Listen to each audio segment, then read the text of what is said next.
नमस्कार। मेरा नाम है संदीप बच्चे, बट मुझे बोलते हैं मुन्ना भाई एसएससी।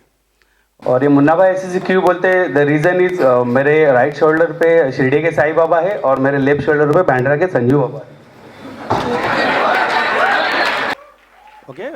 तो मेरे बारे में बोलने से पहले मैं इस भाई को थैंक्स बोलना चाहूँगा, सलाम करता हूँ इनके जज्बे को, इनके कॉन्फिडेंस को, और भगवान से यही दुआ करूँगा कि इनके जैसे माता पिता हर किसी इंडियंस को मिले,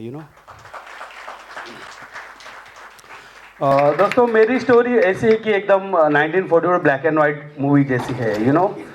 मैं एकदम गरीब घराने से स्टार्ट हुआ। मैं मुंबई में बांद्रा में रहता हूँ। तो मेरे डैडी मिल रिटायर्ड थे और हम लोग बचपन हमारा इतना गरीबी में गुजरा कि एक स्लीपर जो होता है, जो हम भाई बहन ने दोनों ने एक शेयर किया था। हम सवेरे जाते थे स्कूल में, तो दोपहर को एक चौराहे पे बहन मुझे मिलती थी। सेम पिक्चर स्टोरी से, पिक्चर भी कहीं आ चुके हैं उसके ऊपर, मेरी स्टोरी देख के नहीं बट आए हैं। तो बहुत बार ऐसा हुआ कि हमने वो गरीबी छुपाई क्योंकि डैडी का नाम खराब ना हो या फिर प्रॉब्लम थी फाइनेंशियली। और कई बार ऐसा हुआ कि अभी तो ठीक है, लो सीसीडी में जाते हैं, कोस्टा कॉफ़ी में जाते हैं, बट उस टाइम हम लोग बस एक रुपए का वड़ा पाव या 8 आने का समोसा पाव खाने के लिए दोस्त मिल के जाते थे। कभी कभी तो जाना ही पड़ता है। तो ऐसा होता था कि वहाँ पे हम बोलते थे नहीं यार आज मम्मी ने बहुत खिला दिया, या उस दिन किस दिन ऐसा बोलते, अभी रोज़ रोज़ खिलाते ये रीज़न भी नहीं बता सकते। तो कुछ दिन ऐसा बोलते कि नहीं आज मेरा फास्ट है, एक्चुअली कुछ नहीं था कि बोलता था पेट बहुत भरा हो, क्योंकि पैसे नहीं थे तो प्रॉब्लम थी, तो ऐसे झूठ बोलना पड़ता था। उसके बाद कैसे कैसे ढकेल ढकेल के एसएससी किया मैंने। ओके, 10th स्टैंडर्ड पास किया। फिर डैडी बोले कि अभी आप डैडी रिटायर हो चुके, तो बोले आप अभी जॉब पकड़ो। तो मैं पहला मेरा जॉब ट्रैवल एजेंसी में पकड़ा था, जू में। तो वहाँ पे ऐसा हुआ कि मार्च एंडिंग में जब ऑडिट होता है तो किसी प्यून को, मैं एज ए प्यून डिपार्टमेंट में जॉब किया, तो किसी प्यून को ऑडिटर के साथ रुकना पड़ता है उनको चाय देने के लिए, खाना सर्व करने के लिए। तो मैं नज़दीक रहता था, तो मुझे सब लोग बोले कि आप ही रुका करो वहाँ पे। उस टाइम पे रात को हमको जब 12 साढ़े 12 बजे ऑफिस बंद होता था, तो 10 रुपया कन्वेंस और 10 रुपया 92 की बात है, 10 रुपया डिनर मिलता था। तो हम ये सोचते थे कि वो 20 रुपया अगर हम बचा के रखे तो दूसरे दिन मम्मी को काम आएगा घर चलाने के लिए।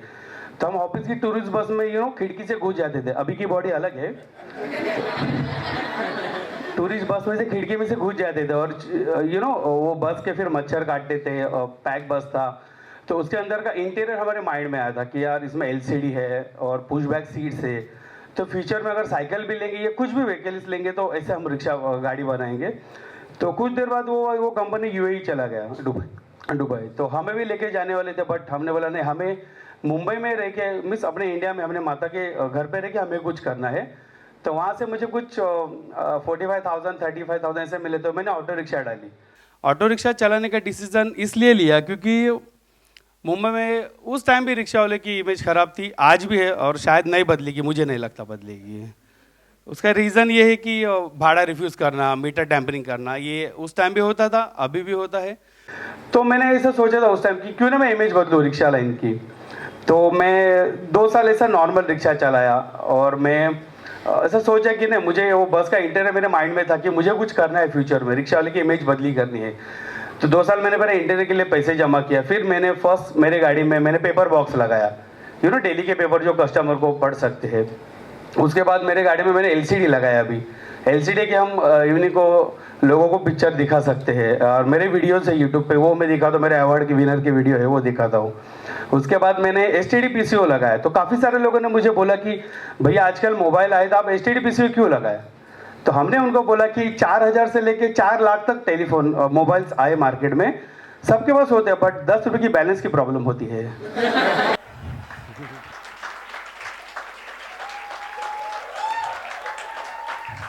तो उसके बाद हम, नहीं सच बात, मेरे भी 10 रुपये अभी।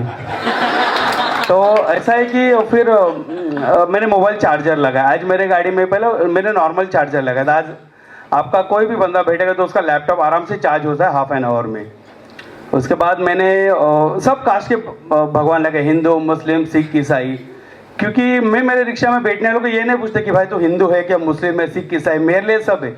अगर हमारा ब्लड रेड है तो मुझे हमारा मजहब एक है, तो हम सबको उस गाड़ी में वो सब लगा है। उसके बाद मेरे राइट हैंड साइड में, जैसे भाई ने बोला कि एक येलो प्लेट लगा है, जिसपे मैं gold, silver, dollar, stock market, euro और वेदर के रेट लिखता हूँ, और किसी सेलिब्रिटी का बर्थडे रहेगा तो बर्थडे लिखता हूँ, बट पॉलिटिशियन छोड़ के।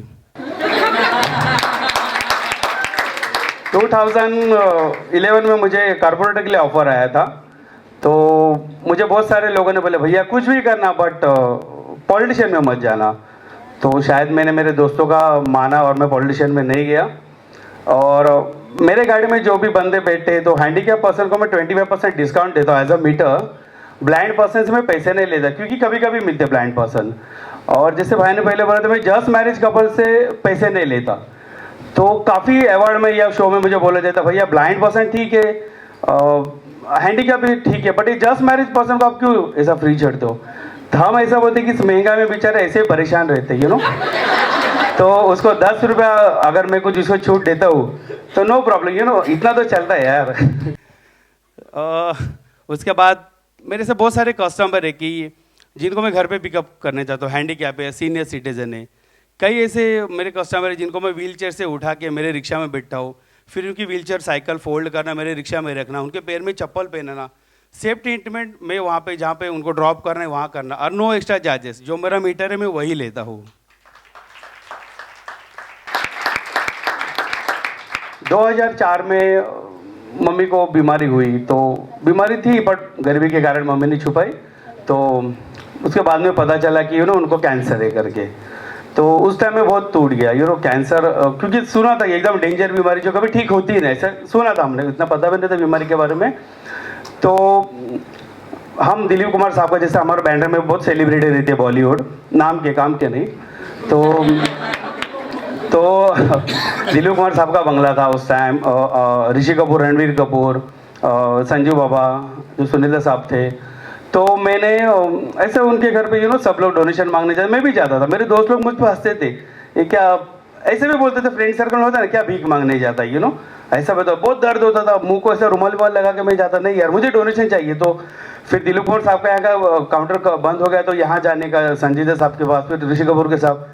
तो एक बार क्या हुआ, रात को सब काउंटर बंद हो गया, बारिश हो रही थी, संजय दत्त कहीं से तो आ रहे थे शूटिंग से। तो मुझे बोला अरे छोटू क्या कर रहे थे, मैं बोला सर मैं, मेरी माँ बीमार है, मुझे पैसे की ज़रूरत है। तो बोला अरे पैसा ऐसा क्या झाड़ को लगाएगा और काउंटर बंद हो गया, अभी तेरे को कौन पैसा देगा। तो मैंने सर जो भी है अगर आप दोगे तो यू नो मुझे, मेरी माँ को हेल्प हो जाएगी। बारिश नहीं, उस बंदे ने ड्राइवर के हाथ से कुछ अमाउंट लिया और मेरे हाथ पैसा दिया। उस टाइम वो ओनली 1200 रुपीज़ थे आई थिंक, बट मेरे लिए 12 लाख रुपए जैसा था यू नो, क्योंकि दैट टाइम मुझे रियलाइज हुआ, उस टाइम मुझे ऐसा तब पता चला कि अपना कौन है पराया कौन है। मुझे किसी ने हेल्प नहीं की थी। आज संजय दत्त ने कुछ ऐसा काम नहीं किया कि उसके लिए मन्नतें मांगी जाए या फिर यू नो उसको उसकी तारीफ की जाए, बट मेरे लिए दैट टाइम वो गॉड था यू नो, मुझे उसने बहुत हेल्प की थी। इसलिए जब से संजय दत्त जेल में गया ना, तब से मैंने मेरे पैर में चप्पल नहीं पहना है। ये मेरा टेड टॉक सेकंड है। लास्ट टेड मैंने वाइजाग में किया था और CNN आइबन अवार्ड दिल्ली में लिया था। टाइटन वॉच मैंने आई थिंक कैलकाटा में किया था। तो और अभी पिछले महीने मुझे महाराष्ट्र सरकार से सम्मानित किया गया, शिव गौरव पुरस्कार, वहाँ के गवर्नर आए थे। तो बहुत सारे अवार्ड लिए, बट हम ये काम अवार्ड के लिए नहीं करते। एक बार मैं ऐसे ड्राइव कर रहा था तो मुझे कॉल आया कि आपको भाई बुला रहे। अभी बॉम्बे में बहुत सारे भाई हैं यू नो। डर लगता है कि कौन से भाई ने बुलाया। तो मुझे कॉल आया कि सलमान खान यू नो मुझे मिलना चाहता है। तो मैंने गाड़ी स्टॉप कर दी, शॉक लगा ना, जोर का झटका धीरे से लगा, सलमान खान बुला रहा है यार। तो कॉल आया कि भाई आपसे मिलना चाहते हैं। मैं हाँ अभी आया तो अभी बोलो। अरे भैया अभी घाई मत करो, कल बुलाया आपको। तो सलमान खान जो है वो गणपति बिठा थे अपने घर में, तो मैंने गणपति की मूर्ति अरेंज की और दूसरे दिन उनसे मिलने गया। तो आई एम शॉक उसको देख के यू नो, सलमान खान एकदम शॉक हो गया मैं उसको देख के। फिर वो बंदा इतना डाउन टू अर्थ है और हैट्स ऑफ उस बंदे को, क्योंकि बीइंग ह्यूमन पे किसी ने मेरे बारे में मेल भेजा था उनको, और सलमान खान ने बोला कि इस रिक्शा वालों को बुलाइए क्योंकि मैं इससे पर्सनली मिलना चाहता हूँ। 1-1.5 घंटा उन्होंने मेरे साथ बिताया। आप चैरिटी क्यों करते हो, किसके लिए करते हो, कहाँ करते हो, उससे आपको क्या फ़ायदा। तो फर्स्ट थिंग तो मैंने उनको बोला सर वो सब जाइए, पहले आप मेरी गाड़ी देखिए। तो जैसे वो बंदा गाड़ी में आके बैठा बोलता अरे सॉरी वो गलत निकल जाएगा। तो वो ऐसा बोला अरे कि मेरे गाड़ी में भी इतनी फैसिलिटी नहीं है। बोला सर टाइम की बात है यू नो।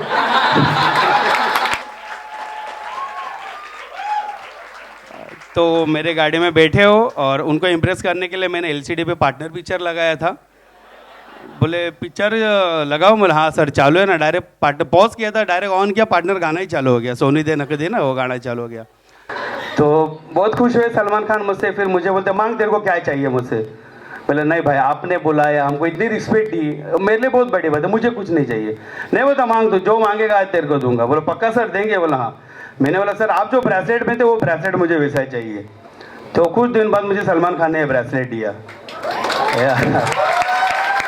उसके बाद बहुत सारे सेलिब्रिटी मुंबई में जितने आरजे से, मलिश्का, ऋषिकेश, सब मेरे एबी पेज पे है। अभी बीच में मैं इधर लॉजिकल इंडियन में आया था तो मेरे आई थिंक 3000 फ्रेंड्स बढ़ गए एबी पे, यू नो। मेरे ट्विटर पे 520 फॉलोअर्स है और मेरे बारे में और सारी इनकारी इंफॉर्मेशन आपको चाहिए, only search my name google.com। तो काफ़ी सारे 20 पेजेस है मेरे। तो फिर CNN IBN अवार्ड में राजीव सरदेसाई एंकरिंग कर रहे थे। तो मुझे बोले सचिन पायलट जो इंफॉर्मेशन टेक्नोलॉजी मिनिस्टर थे, मुझे बोले क्या भैया कैसा लग रहा है? मैं उसको ऐसे ऊपर से नीचे देखा, अच्छा लग रहा है, कैसा लगेगा? तो बोलता नहीं भैया इतना दूर आया, मेरा डर लगा भाई, क्योंकि मेरा पहला ट्रिप था एरोप्लेन में। और सच्ची में आज भी डर लगा सवेरे आया तभी, क्योंकि उतरेगा कि नहीं नीचे, यू नो, एकदम धड़ धड़ धड़ धड़ धड़ धड़ करता है। इतना हमारा रिक्शा भी नहीं पटकता कसम से। तो सचिन पायलट हमें बोले भैया कैसे लग रहा है? बोले ठीक लग रहा है सर। एरोप्लेन में आए, ताजलैंड में रुके थे, जितने बड़े वहाँ के बाथरूम थे उतने हमारे बॉम्बे के घर है भाई, सच बता रहा हूँ। तो हमने बोला अभी सर वापस हमें जाना है, रिक्शा चलाना है, वही पसीना घाम मिट्टी सब पोछना वो करना, आपके जैसे कहाँ शौको शौनत। बट हम लोगों ने, हमने मिस पब्लिक ने आपको चुन के दिया है, तो हम आपकी जिम्मेदारी बनती है कि हमारा भरोसा न तोड़े और आप अच्छा काम कीजिए। तो वो बंदा लास्ट तक मेरे से बात ही नहीं किया। हाँ, उसके बाद टाइम की बहुत वैल्यू है। उसके बाद मैं कुछ दिन पहले, अभी रिसेंटली मैं मेरे गांव गया था। ये नहीं कि मैं अभी गुजरात आ रहा हूँ इसके लिए मैं मोदी साहब की तारीफ करूंगा। तो मैं कुछ दिन मेरे गांव गया था। तो हमारे गांव में ग्राम पंचायत होती है ना, उसके इलेक्शन चालू थे। तो मैंने बोला काका किसको वोट डालेंगे अभी, क्योंकि हमको अथॉरिटी नाम तो बॉम्बे के है ना। तो बोले क्या करेगा वोट डाल के, सब सालों XYZ सब जो भी चुन के आएंगे ऐसा नहीं। बोले नहीं काका ऐसा नहीं होता है, तो आप मोदी जी को वोट डालिए। तो मोदी क्यों? तो मैंने सोचा अभी ये किसान है तो उनको किसान की भाषा में ही समझाना पड़ेगा, ओके। तो मैंने बोला काका आप किसान हो? बोलता हाँ। तो कितना बीघा ज़मीन है? 1 गुंठा 2 गुंठा बीघा ऐसा बोलते। बोलता मेरा 5 बीघा ज़मीन है। तो बोला 5 बीघा ज़मीन में अगर जनवरी में आपने धान डाला, कब उगता है वो? पटक से तो नहीं उगता है। बोलता नहीं हाँ पटक से नहीं होता, 5-6 महीने लगता है उसको उगने के लिए।